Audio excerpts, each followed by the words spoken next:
उस रात उन्होंने मुझे एक पेन ड्राइव दी और कहा, ये देख लेना, अच्छी लगेगी। मैंने रात में अकेले कमरे में लगाई। उसमें कुछ ऐसी वीडियो थीं जो मेरे शरीर में आग लगा गई। मैं पहली बार इतने करीब से ऐसी चीज़ें देख रही थी। मन में एक अजीब सी बेचैनी थी। हाथ खुद ब खुद नीचे चले गए, लेकिन फिर डर लगने लगा। क्या कर रही हूँ मैं? अगले दिन रमेश अंकल फिर आए। मेरा नाम रिया है। उम्र उन दिनों करीब 19 साल की थी। घर में सिर्फ पापा और मैं रहते थे। माँ की बहुत पहले गुजर चुकी थी। पापा अक्सर काम के सिलसिले में बाहर रहते थे, कभी दिल्ली, कभी मुंबई, कभी कोलकाता। मैं अकेली घर संभालती, पढ़ाई करती और शाम को टीवी पर पुरानी फिल्में या कभी कभी कुछ ऐसी वीडियो देखती जो मेरे मन में अजीब सी उथल पुथल मचा देती थी। रमेश अंकल हमारे पड़ोस में रहते थे। उम्र करीब 30-40 के आसपास, शादीशुदा, लेकिन उनकी पत्नी अक्सर मायके चली जाती थी। वे पापा के अच्छे दोस्त थे। जब पापा बाहर होते तो रमेश अंकल ही घर का कुछ न कुछ काम देख लेते। कभी बिजली का बिल भरना, कभी कुछ सामान लाना। मैं उन्हें रमेश अंकल कहकर बुलाती थी, लेकिन मन ही मन उन्हें कुछ अलग नज़र से देखने लगी थी। उनकी मुस्कान में कुछ ऐसा था जो मुझे अंदर तक हिला देता था। एक दिन पापा फिर 10-12 दिनों के लिए बाहर गए। घर में सन्नाटा था। शाम को रमेश अंकल आए। हाथ में कुछ फल और सब्जियां थी। बोले, रिया बेटा, अकेली हो ना? कुछ चाहिए तो बता देना। मैंने मुस्कुराकर कहा, नहीं अंकल, सब ठीक है। लेकिन वे अंदर आए, सोफे पर बैठ गए और बातें करने लगे। धीरे धीरे बातें फिल्मों पर आ गई। मैंने हंसते हुए कहा, अंकल आप भी पुरानी फिल्में देखते हैं? उन्होंने आंख मारकर कहा, हाँ, लेकिन अब तो कुछ नई नई भी देखता हूँ। मैं समझ गई थी उनका मतलब क्या है। दिल की धड़कन तेज हो गई। उस रात उन्होंने मुझे एक पेन ड्राइव दी और कहा, ये देख लेना, अच्छी लगेगी। मैंने रात में अकेले कमरे में लगाई। उसमें कुछ ऐसी वीडियो थीं जो मेरे शरीर में आग लगा गई। मैं पहली बार इतने करीब से ऐसी चीज़ें देख रही थी।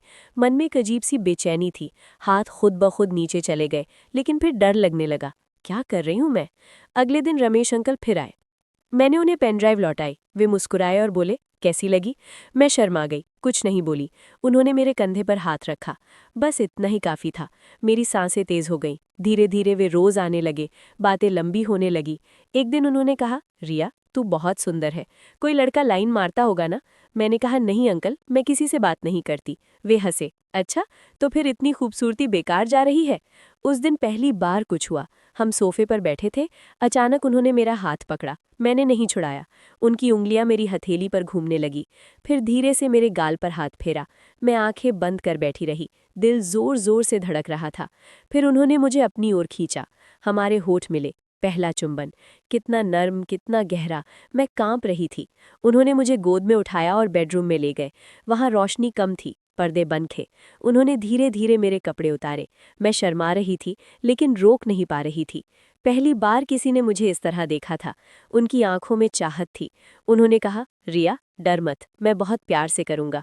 फिर जो हुआ वो मेरे लिए एक नया अनुभव था। दर्द हुआ, बहुत दर्द। मैं रो पड़ी, लेकिन उन्होंने मुझे शांत किया। धीरे धीरे दर्द कम हुआ। फिर एक अजीब सा सुख मिलने लगा। मैंने खुद को उनके हवाले कर दिया।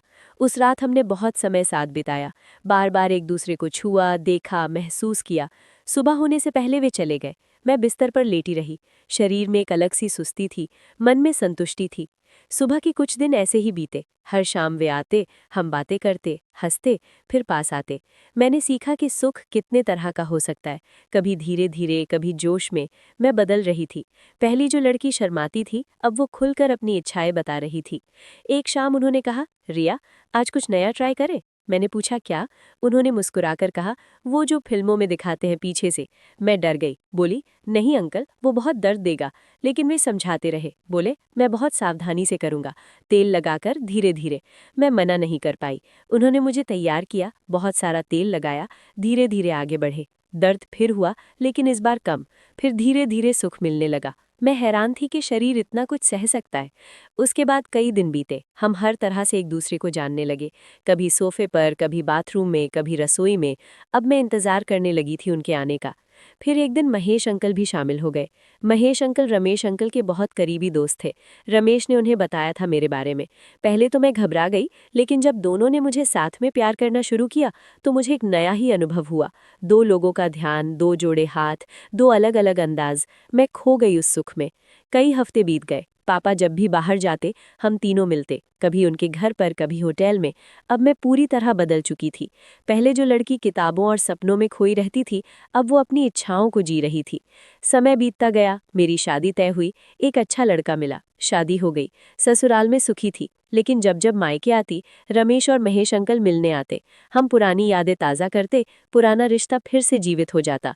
आज भी जब मौका मिलता है हम मिलते हैं। मैं समझ चुकी हूँ कि कुछ रिश्ते समय के साथ नहीं बदलते, वो बस छिप जाते हैं, इंतजार करते हैं सही मौके का। मैं अब एक औरत हूँ, पूरी तरह से, न सिर्फ शरीर से बल्कि मन से भी। मैंने सीखा है कि इच्छाएं दबाने से नहीं, उन्हें समझने और जीने से जीवन सुंदर बनता है। अगर आप भी लव स्टोरीज के दीवाने हो तो अभी लव स्टोरी 1 चैनल को सब्सक्राइब कर लो, बेल आइकन दबा दो ताकि नई स्टोरी सबसे पहले मिले।